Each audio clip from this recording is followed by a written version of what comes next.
Good day, everyone, and welcome to the IEEE presentation series on nuclear energy. My name is Michael Lüken, and I'm one of the organizers of this presentation series. Today, it is my great pleasure to welcome Dr. Jeremy Whitlock. He will be talking about IAEA safeguards preparing for small modular reactors, SMRs.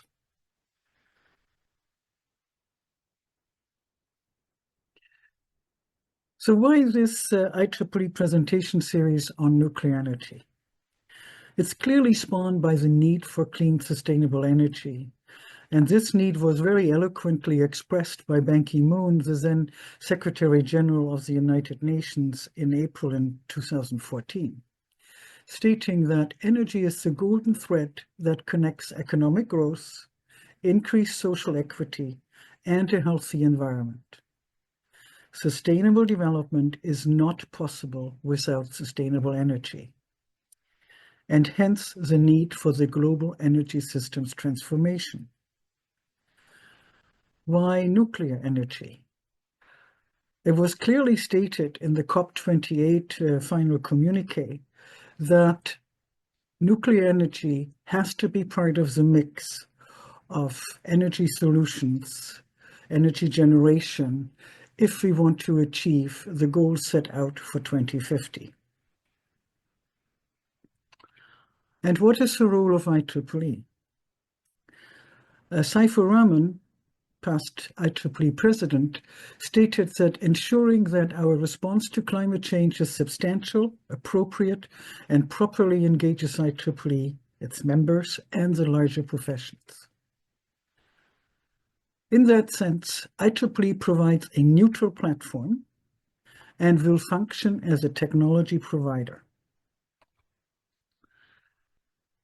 This presentation series originated with the IEEE Vancouver section, and subsequently a number of units of IEEE joined the effort in organizing this presentation series, namely IEEE Future Directions, IEEE SUSTEC, IEEE NPSS, IEEE Standards Association, and the IEEE Planet Positive 2030 initiative. The intent of this presentation series is to address a broad audience, not only the engineering and technical community, but industry, regulators, policymakers, community stakeholders, in general, the community with an interest in the energy transition, clean energy and energy alternatives, and in particular, nuclear reactor technologies and related topics. In all, this presentation series is to serve the needs of the profession and the public by increasing awareness and understanding of nuclear technologies. We have prepared a number of presentations. Some of them have happened already. Today is the fifth event. The previous presentations are available on demand on the registration site. And we will have ongoing presentations until July 30th.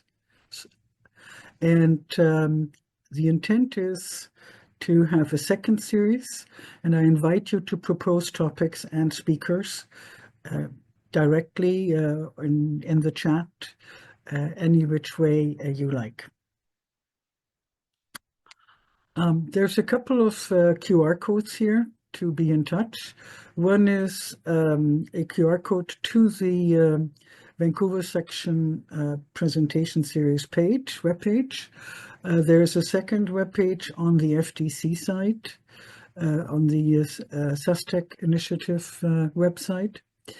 There's also the QR code for a mailing list for those who are interested in the presentation series, and a QR code to register for the presentations.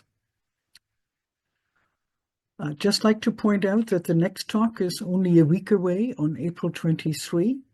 Dr. Issam Hussain is going to be talking about small reactors, prospects, and challenges. And the registration and link is below. Always, we welcome your feedback and comments after the sessions. Here is a QR code as well as a link. And those who are part of the mailing list will also get a direct invitation to provide feedback. So now to today's talk. I'd like to say a couple of words about Dr. Whitlock. He was for 22 years working at AECL and the Canadian Nuclear Laboratories, both in reactor physics and non-proliferation research and development. The last 8 years he spent in Vienna at the International Atomic Energy Agency, and there in the role of Senior Technical Advisor in the Department of Safeguards. He returned from Vienna earlier this year, and with that, I'd like to turn over the screen to Dr. Whitlock. Okay, can you see it now? We can see you right now.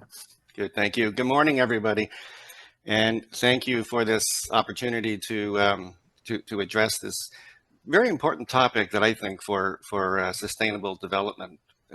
It's not something as important as it is. It's not something that you might hear a lot about. So I'm happy to discuss IAEA safeguards today. And many people may have heard of the International Atomic Energy Agency when you hear about enforcement activities, verification activities in Iran, for example. That's the IAEA. Those are IAEA inspectors. And I'm not going to be talking about anything quite as exciting as that, perhaps, today, but I'm going to give you a background on how the IAEA, which, as you just heard, I was there for the last 8 years, came back to Canada at the end of January, how they're preparing for applying safeguards to SMRs, and it is an important part of the sustainable development of nuclear energy.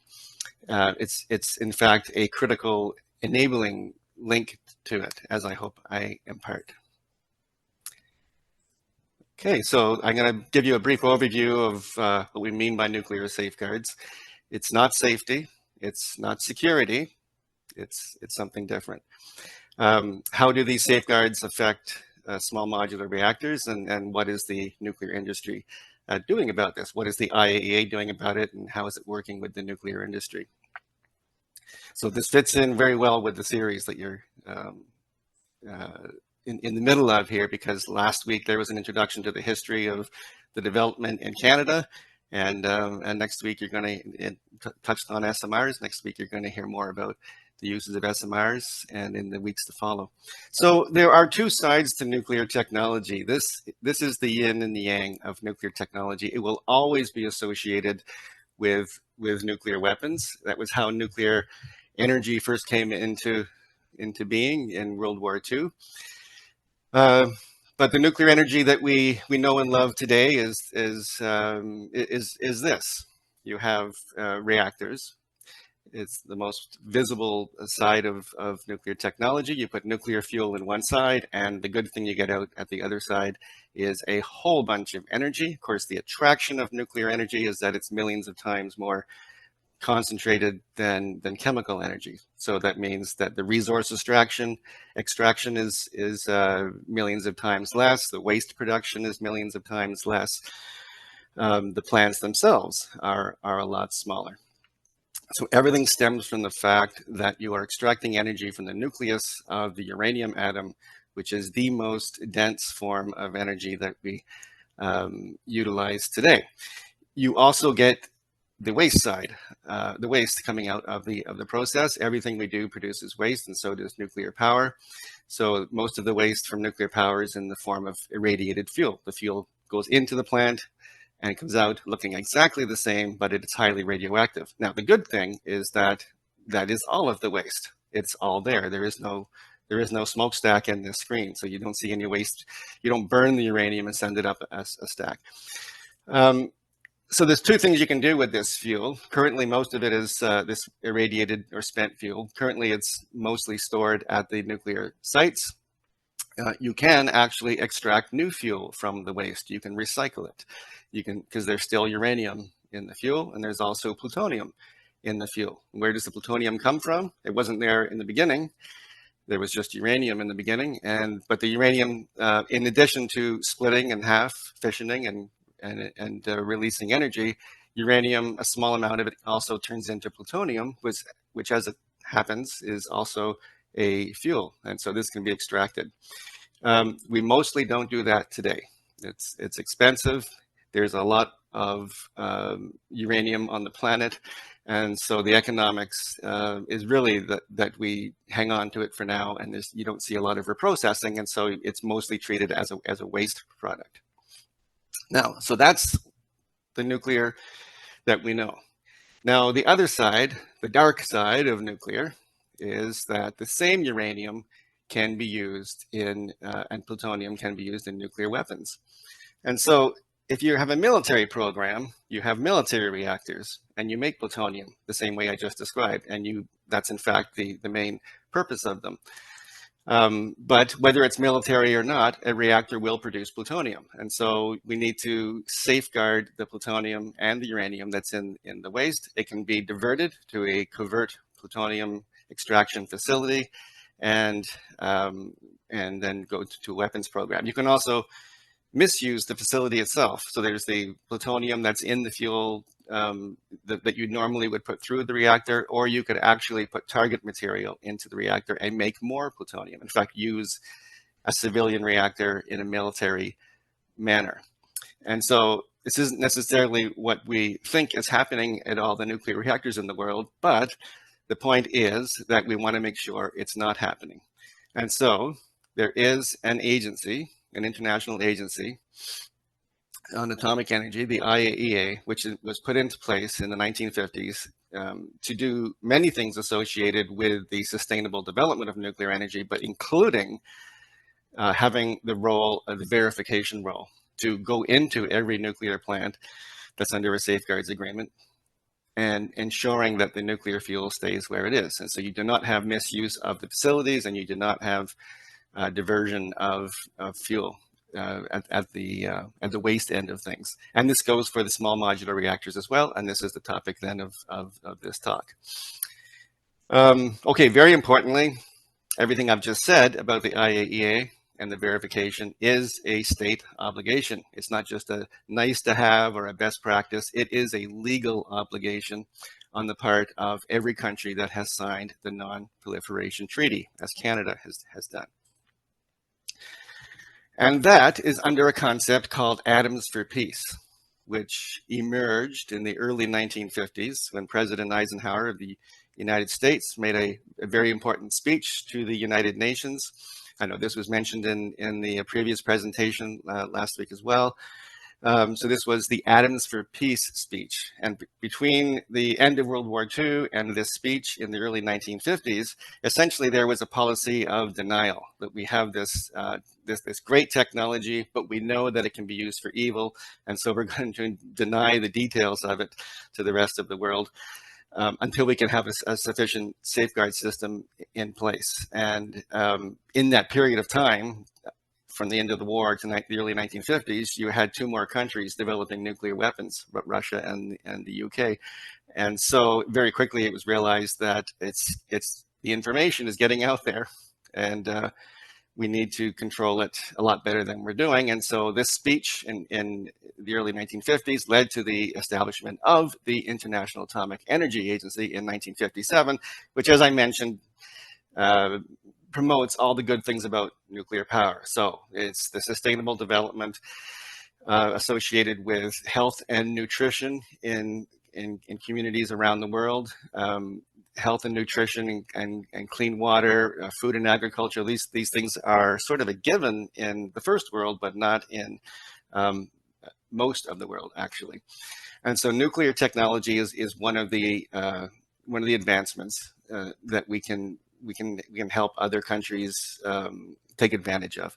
There are industrial applications. So this is using isotopes, basically, radioisotopes created in nuclear reactors to monitor water movement, to irradiate food, to extend the shelf life of food, to provide nuclear power so you can have clean energy, so you can have lights you can read at night, you can advance education.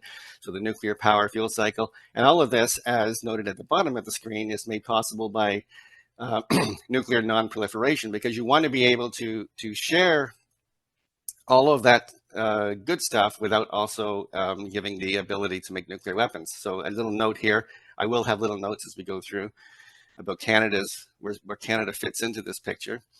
And Canada was, in fact, a founding member of the International Atomic Energy Agency and a member of the Board of Governors ever since. So played a defining role in the establishment of it, which kind of figures, because Canada was, in fact, at the outset of of nuclear development during World War II. During the Manhattan Project, Canada had its role in the Manhattan Project, and ended World War II with the world's largest peaceful nuclear program. So the largest nuclear program is in the US at the end of World War II, because they haven't invested billions in their weapons program, and they have a nascent peaceful nuclear program at the same time. But Canada was focusing on the peaceful side, and so we end World War II with the world's largest peaceful research reactor under construction. And for about 10 years, that was the status of Canada, to have the world's largest peaceful nuclear program. And in 1957, to be a founding member of the IAEA. Okay, so again, we have the NPT, which years later, so the IAEA started in 57, and by 1970, you had the Non-Proliferation Treaty, which essentially is saying that if you are wanting to take advantage of the sustainable development tools that nuclear technology provides, you have to basically commit that you are not going to also try and have a nuclear weapon. So as mentioned, the IAEA promotes everything on the left hand of the screen. So there's about 2,200 staff over there that are doing that.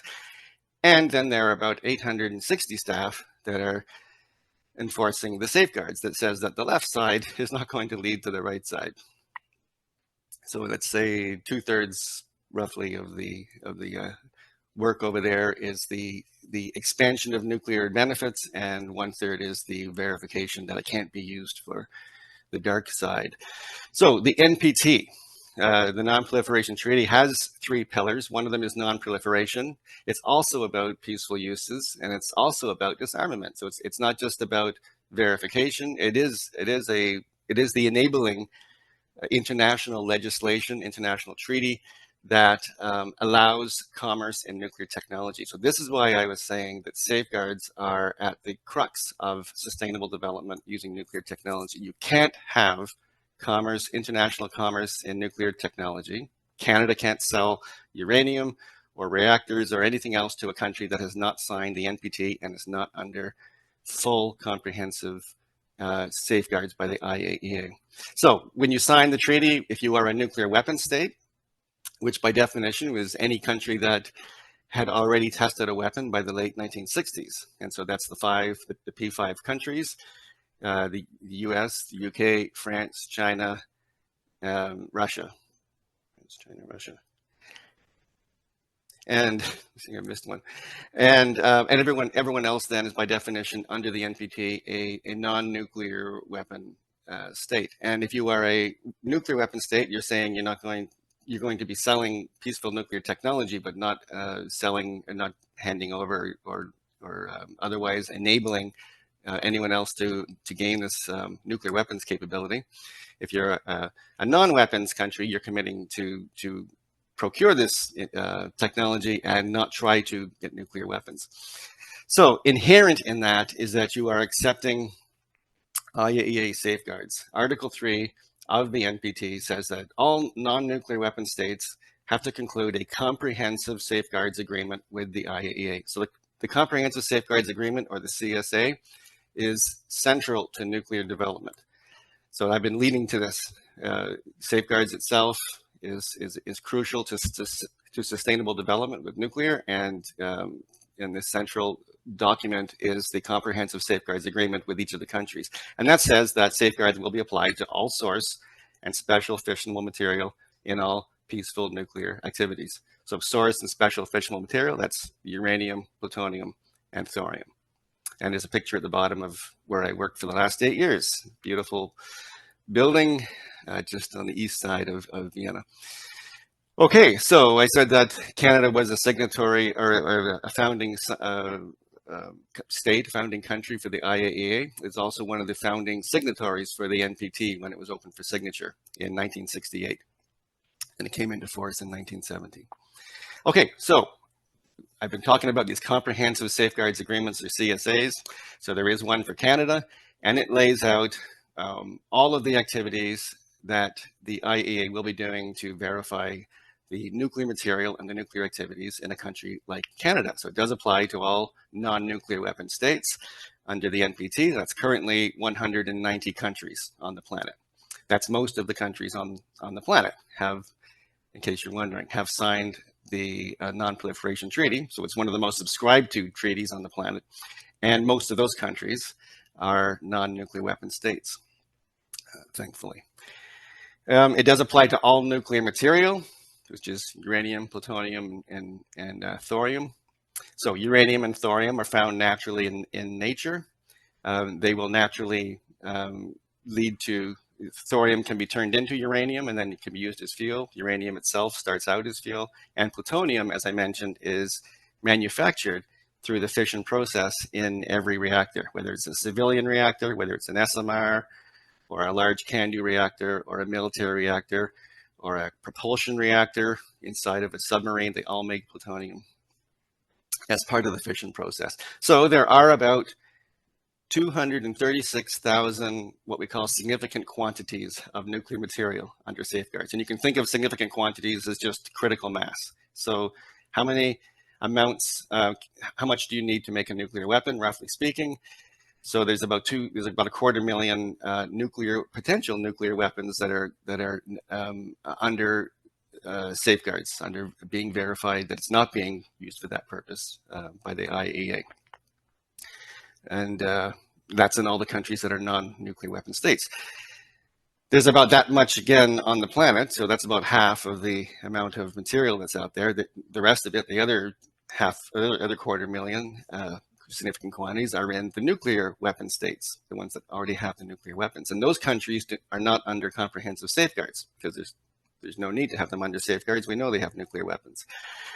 Again, remember though, the NPT does have a disarmament. One of the three pillars was disarmament. So there is this article that says that the nuclear weapons countries will be doing what they can to try and reduce the number of nuclear weapons on the planet. That is part of the NPT.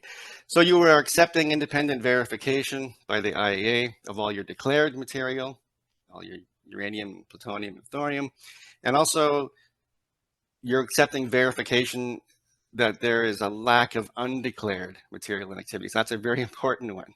So it's not just what you are saying, but are you saying everything? Are you complete in your declarations?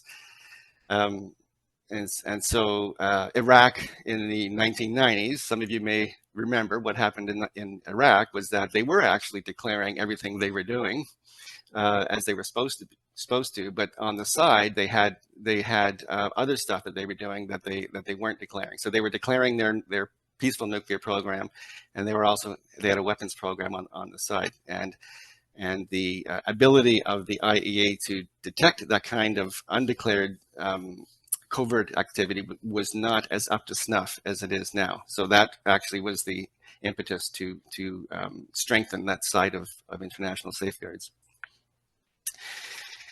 Okay, yeah, well, these CSAs, they're signed by all the non-nuclear weapons countries, and Canada was the second country to sign one of these in 1972. So it signed the NPT itself in 1968, and then 4 years later, it signed its agreement with the IAEA. Okay, well, independent verification, what does that look like? Well, these are the inspectors that come to every nuclear station, every nuclear facility in a non-nuclear weapons country, again, which is most countries on the planet. So these pictures show the activities of IAEA inspectors. Primarily, they are verifying these declarations. So the country, Canada, for example, will declare we've got so many tons of uranium and plutonium. Here's where it is. Here's how it moves through the facilities. Here's what the facilities look like. Here's the blueprints. The IAEA will have verified all of the above, and then it comes on a predetermined basis, and it does random checks of the nuclear material. So on the right here, you see inspectors using a device looking at actually the blue glow that comes from spent fuel. So that is Cherenkov radiation. It's the radiation from the spent fuel itself, and it's emitted from spent fuel and not fresh fuel. And so this is a way to very quickly verify that the fuel that you're looking at, remember I said the fuel goes into the reactor and then comes out looking exactly the same. It just happens to be radioactive. And so to the eye, it looks the same. But it does have this glow, and the glow is if it's in water, it has the glow, and the glow is primarily in the ultraviolet spectrum. So what you see in the upper right is an inspector using a device, which was invented in Canada, by the way, called a Cherenkov viewing device. And there's another version of it in the picture just below it, a more modern digital version. And they're looking at the blue glow from the spent fuel to verify that not only do we see the fuel, but it's actually spent fuel. So that's the verification of the facility's nuclear material accountancy. In between inspections, you want to make sure that things haven't moved. So you take advantage of the containment of the fuel, and you'll put a seal on it, perhaps an IAEA seal. So if it's storage containers containing fuel, you put an IAEA seal on it, which then when you come back, if the seal hasn't been broken, you know that the country hasn't had access to the spent fuel. And the verification you did, say 4 months ago, is still valid. You will also have cameras, other forms of surveillance, and that so containment and surveillance gives you continuity of knowledge between inspections.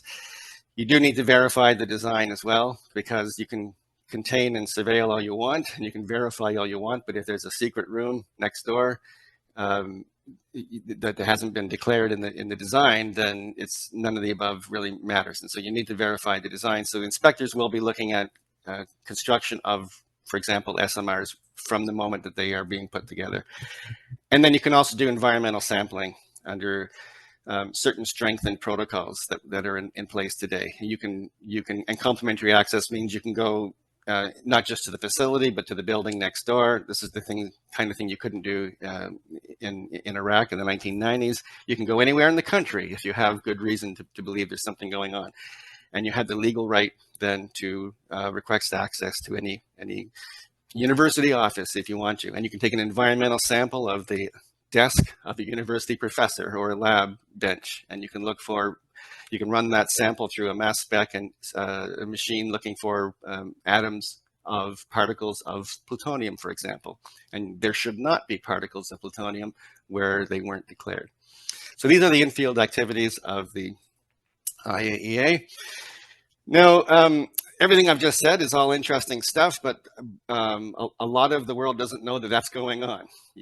It's sort of in the background, and that's fine as long as you know it's being done by the right people in the right place.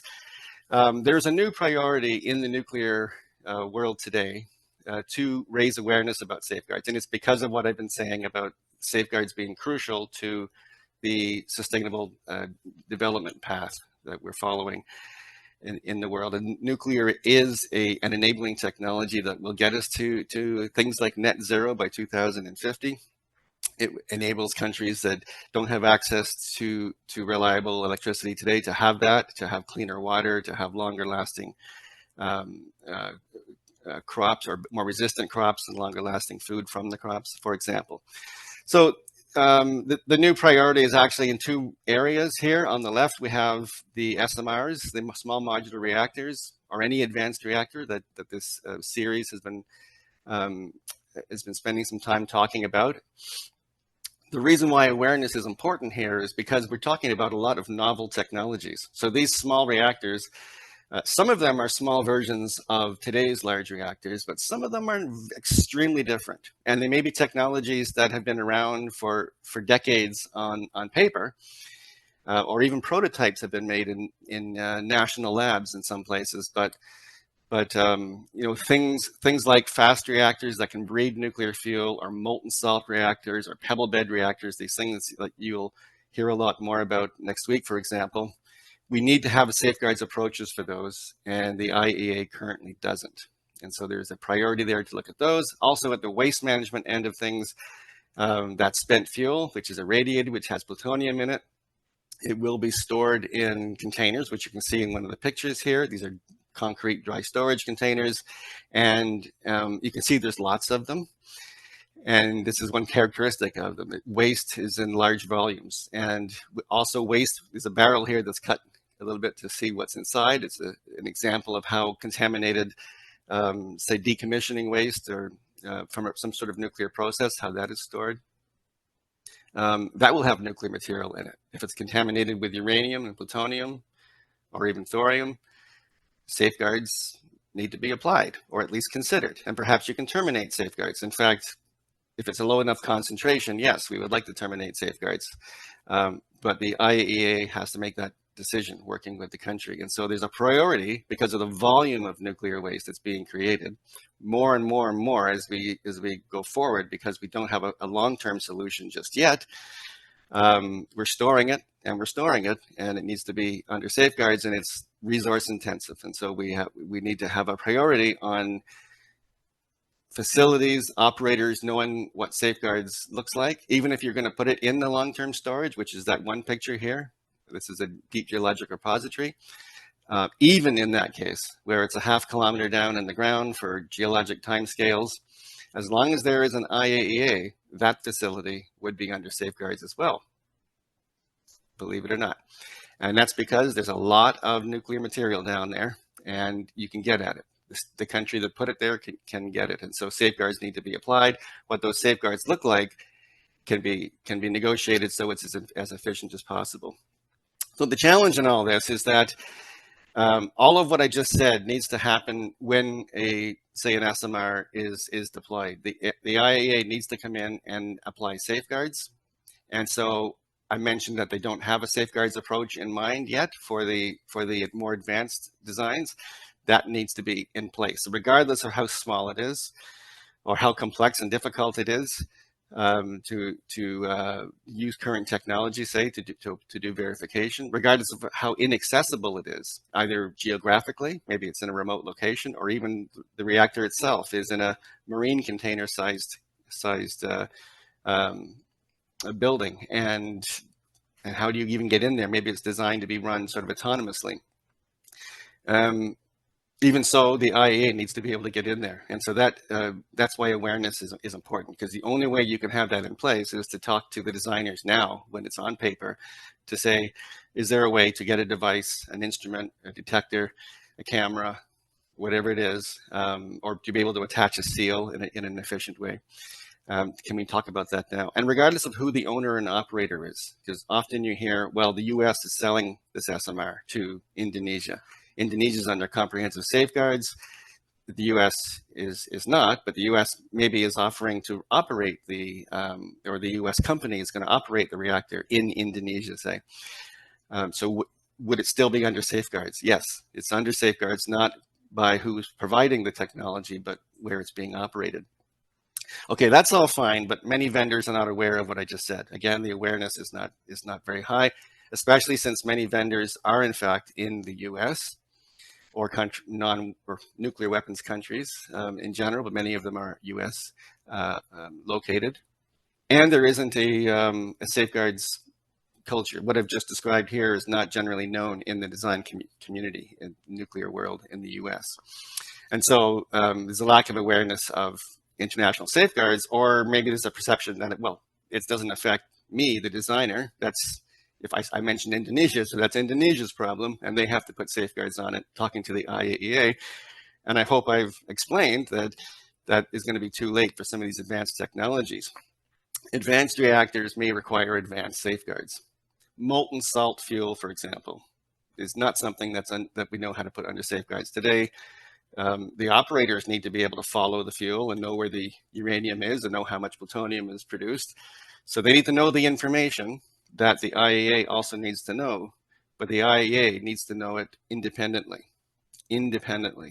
So they can use some of the information from the operator, but they also need to be able to generate their own information so that they can put their hand over their hearts and say there is no diversion or misuse going on, which is a requirement, again, of the country where it is being operated. There's also confusion that modern reactors might have enhanced security. or inherent proliferation resistance. The nature of molten fuel, molten salt fuel is more difficult to reprocess, for example, so it's more proliferation resistant. This is probably true, but does it make it easier to apply safeguards? Maybe not. And those are two related but different things. So safeguardability is an often overlooked external component of proliferation resistance. If you can't safeguard it, how do you know that the proliferation resistance is doing what it's supposed to be doing?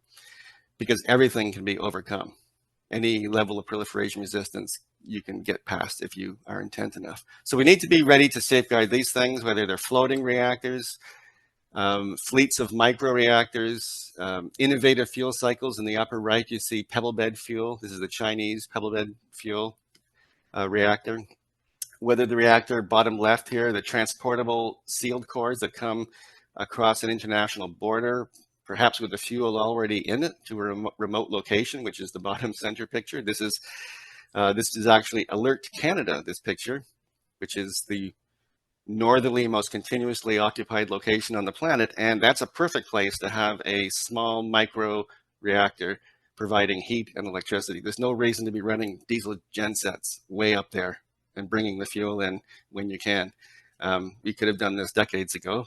We're possibly able to do this soon, but when we do that, because Canada is a non-nuclear weapons country, it will need to be adequately safeguarded by the IAEA. So imagine trying to get inspectors to go semi-regularly to a location like that. They certainly cannot go there unannounced. Nobody goes to that location on the planet unannounced. So maybe a lot of you are already thinking, well, there's possibly technology that can solve this problem. There's remote data transmission type of technology, and certainly that is the answer. There's new industrial applications. In the bottom right, you see an oil or gas rig. And the oil and gas industry has put forth the idea that they could use nuclear power instead of fossil power on these rigs to reduce their carbon footprint. Also for propulsion of cargo ships is being proposed as well. So huge carbon footprints of those industries, and they can reduce it by using nuclear. That will need to be under safeguards as well, regardless of where it is. That oil and gas rig can be in the territorial waters of a country that's under safeguards. And so even though it's a US oil company, say, it's running it, it needs to be under safeguards. And so how do you do that? You need to be ready.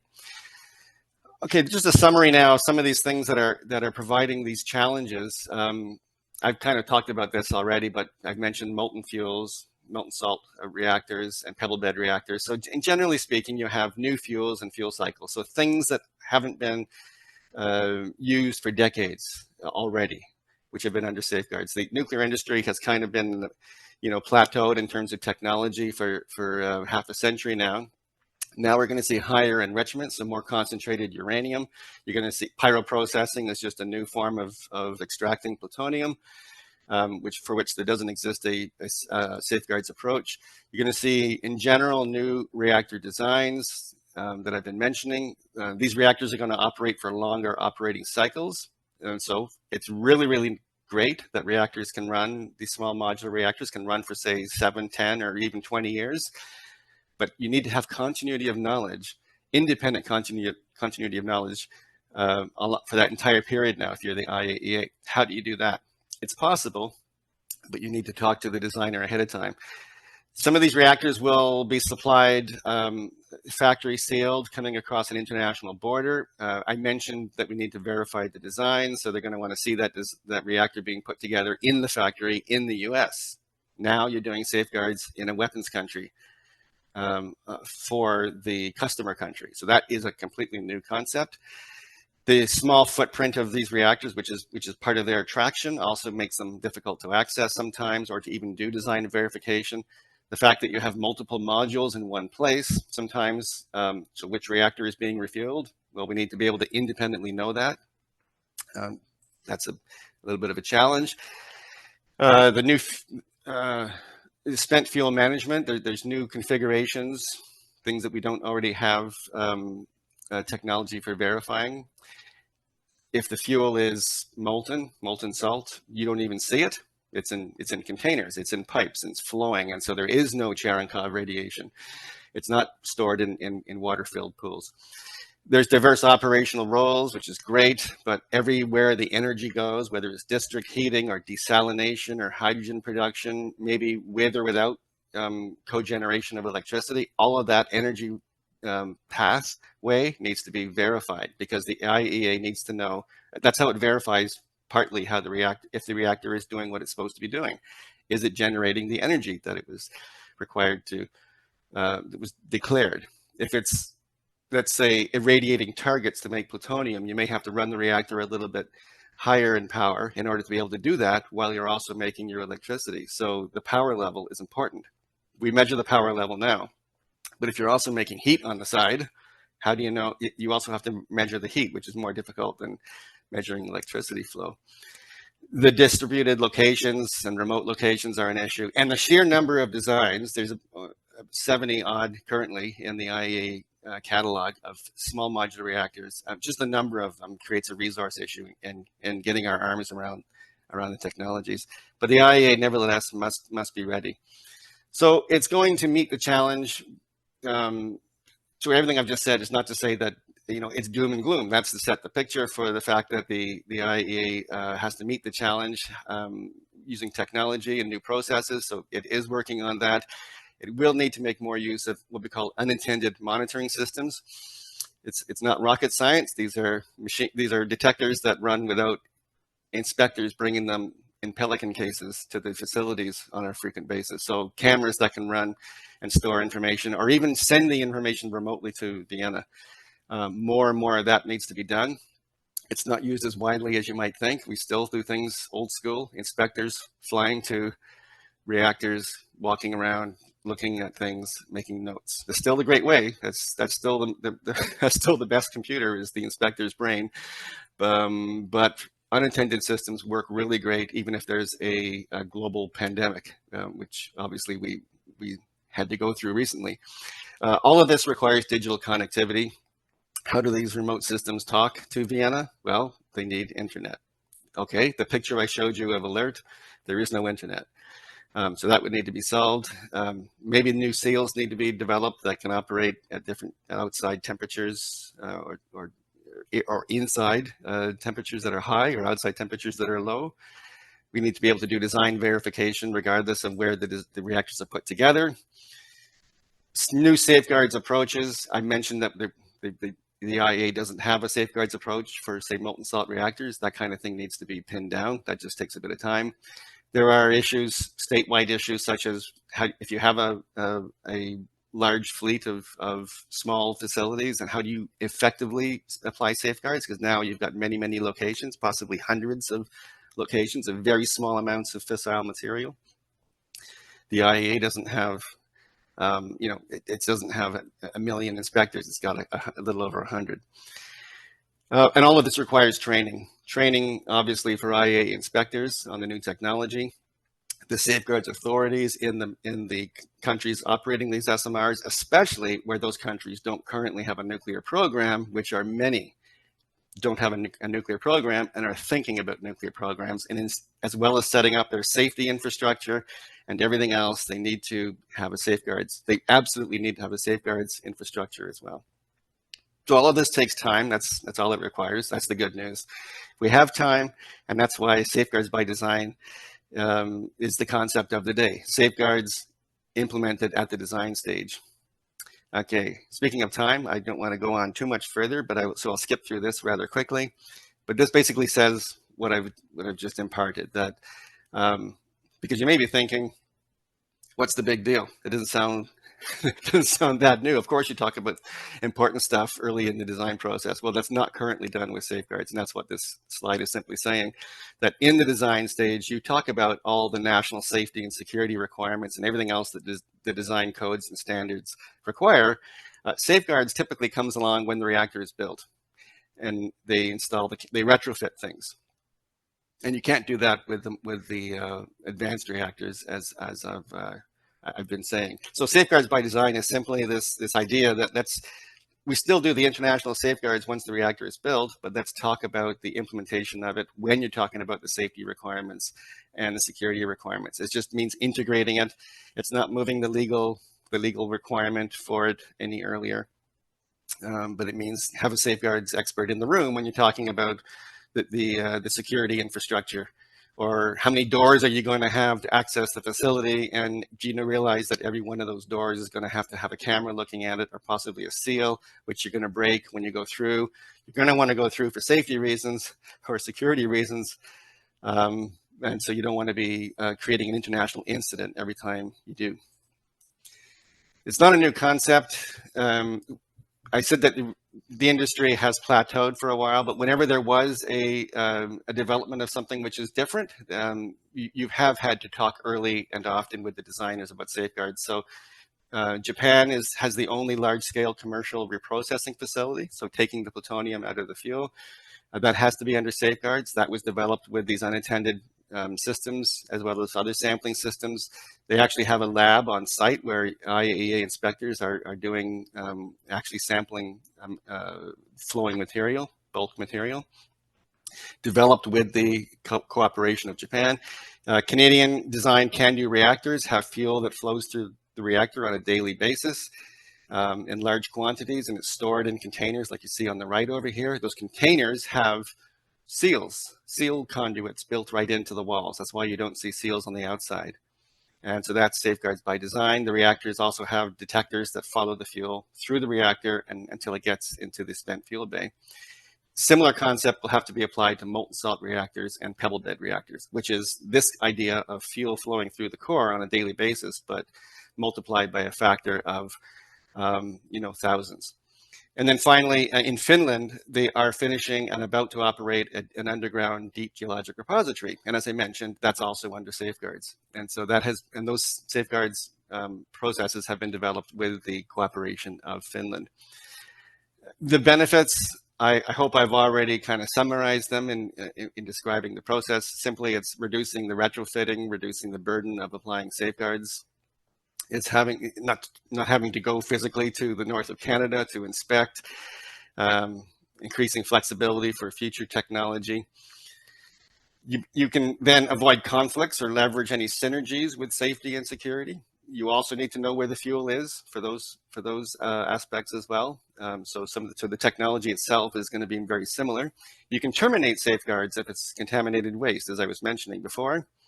If you plan it well enough ahead, you can therefore reduce the risk for everybody involved to the scope of the project, even the schedule, and maybe even the budget. And it creates a better understanding. And I just describe it as it's just good design engineering. It's not rocket science. It's including safeguards in the picture.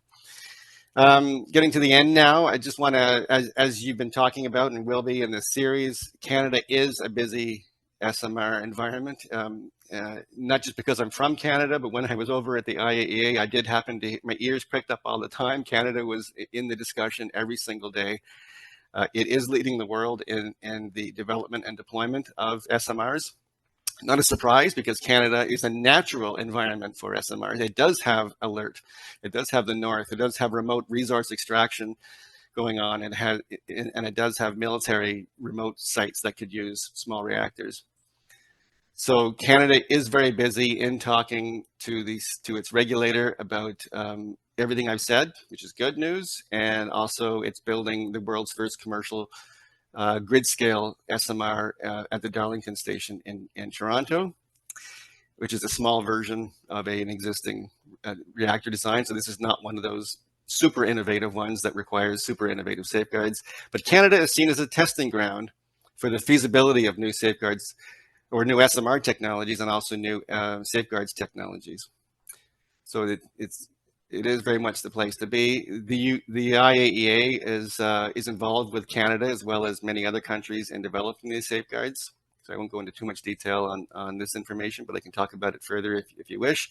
And the IAEA has produced guidance that's available to anyone to have a look at. Everything I've described are in books that can be downloaded as PDF documents, which covers the full nuclear fuel cycle, not just reactors, not just SMRs, but But what do safeguards look like at a deep geologic repository, for example? There is a book that describes that, so that there is increased awareness, so that the countries developing these technologies are not surprised.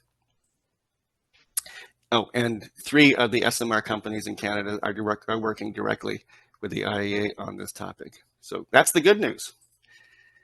And in summary then, my last slide, SMRs can drive sustainable development. We know that due to their small size, their quicker deployment, their flexible end uses, their potentially better economics, their mobility, and potential remote applications. But they also need to be efficiently safeguardable. If they aren't efficiently safeguardable, that can be a showstopper.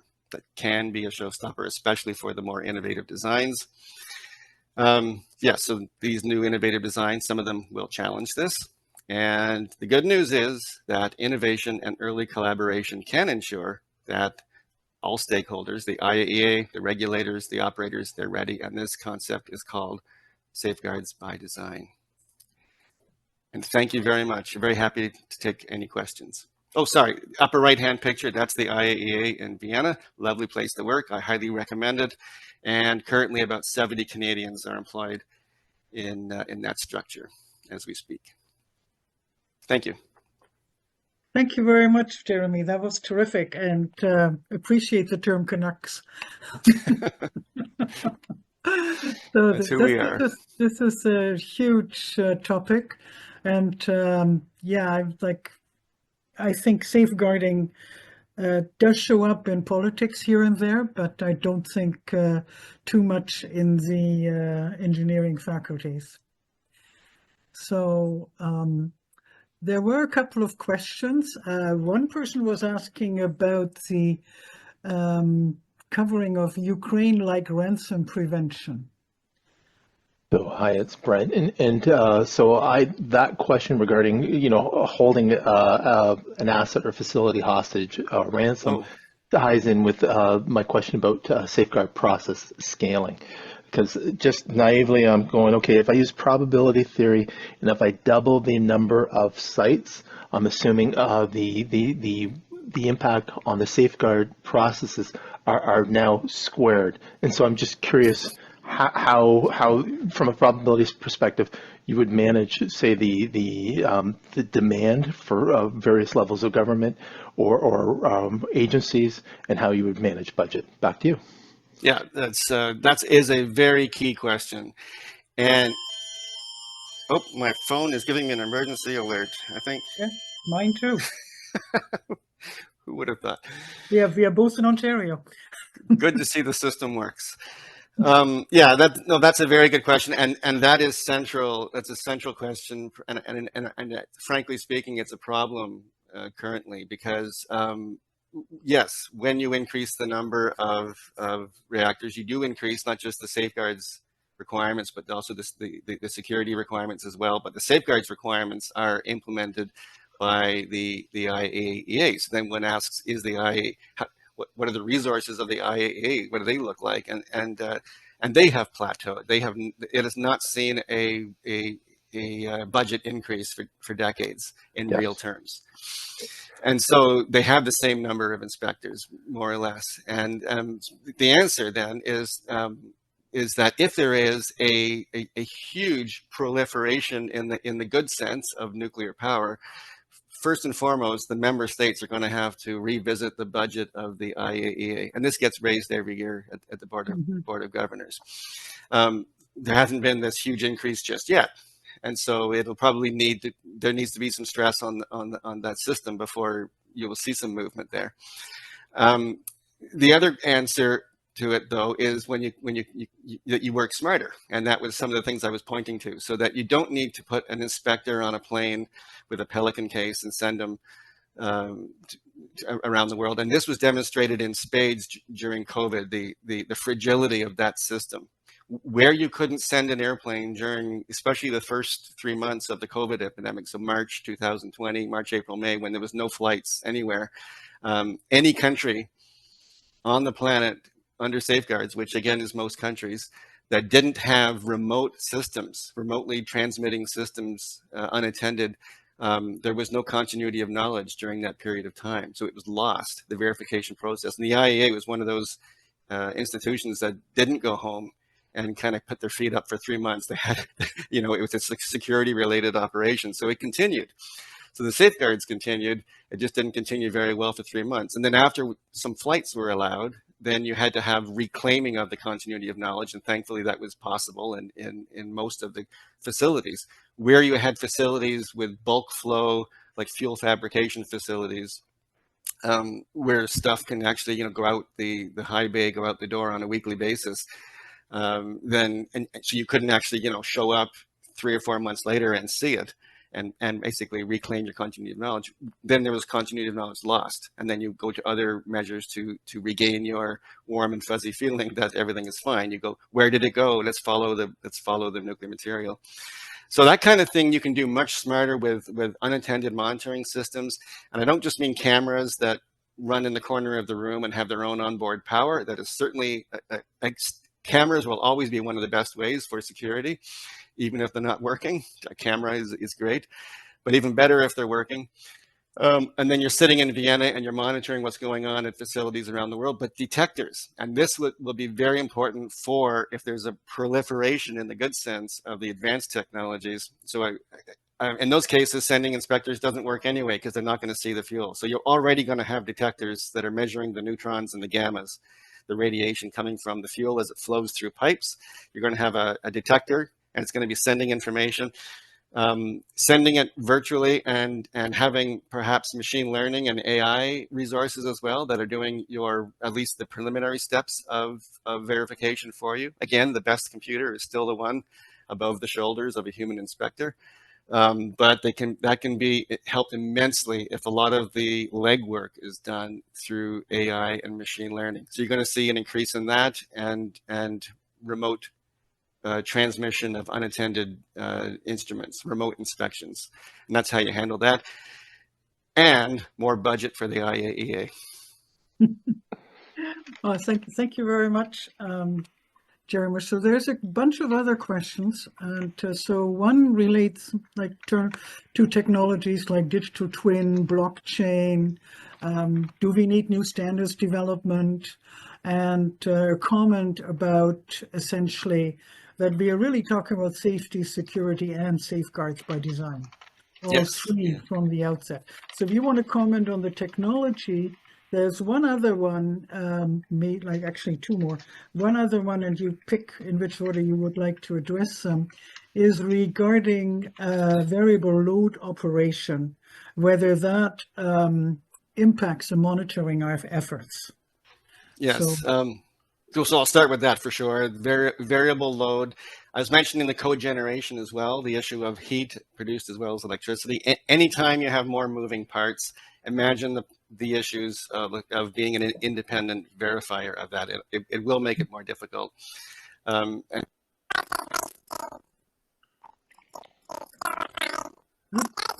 You're breaking up.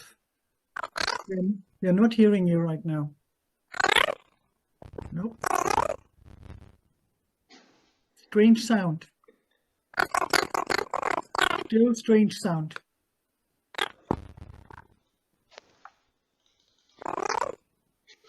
Nope.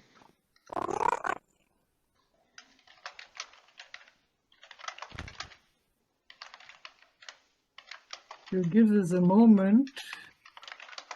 There's another question regarding the NPT, the treaty applied to the export and equivalent like centrifuge, for example, that could be used to enrich fuel to weapons grade. Can you hear me now? Yeah. Okay, I switched You're back on. to an older technology. Okay, so yes, I was saying that the variable load and everything, yes, that does present a challenge, but we can solve those problems as well with the right technology and the right amount of advanced discussion. The question was about 3S as well: safety, security, and safeguards. Yes, integration of the 3S's is very important. The same information that you need to run a plant safely is the same information that you need for safeguards. In fact, it's with less fidelity. And security has the same needs in terms of continuity of knowledge and in fact, more fidelity of continuity of knowledge, because they're looking for things happening sort of on a second by second basis, where the IAEA will come along once every sort of 3 or 4 months and check that the fuel is still where it's supposed to be. So the technology is related. It's just that it has to be independent. You can't just take the operator's word for it that, well, my instrument is what it's been telling me and here's the number, because the operator is part of the design basis threat when you're talking about international safeguards. And then, sorry, you were just talking about another one there as I was struggling with my... That's okay. So we did talk a bit about regarding whether blockchain and digital twin technology would have a role within internet transmitted verification. Yeah, they would, and that's something the IAEA is looking at very intensely. Yes. So that might be helpful when we have a scale up of deployment. Yes. Yeah. Yes. Yeah. There was another question regarding whether the treaty would also apply to equipment exports, like centrifuge, for example, that could be used to enrich fuel to weapons grade. The treaty itself doesn't cover that, but that's covered by import-export restrictions. And there's an entity called the Nuclear Suppliers Group, which was set up by the countries that provide technology to ensure that they're meeting the import-export requirements. So it's related, but the NPT does not strictly cover that, and the IAEA doesn't enforce any of that. Well, I think I covered all the questions, and there was a couple of them that you inadvertently covered in your talk, so I didn't bring them up again. There's a lot of nice thank yous, so I'd like to add my thank you to the ones from the audience. So thank you very much for a very informative talk, and I know you shared your contact information. We also have a bit of a Collaboratech group, so maybe with one of the next communications, we'll invite people to join a Collaboratech group on sustainability, and if we want to, we can continue some questions and debates within that group. So thank you very much, and hopefully see many of you next week. Please don't forget that there will be a recording, and it's going to be posted, or the access to it is posted on the website. And please share it widely with your friends, co-workers, others who might be interested, so that we can raise awareness, the big piece around awareness of safeguards for nuclear technology. So thank you very much.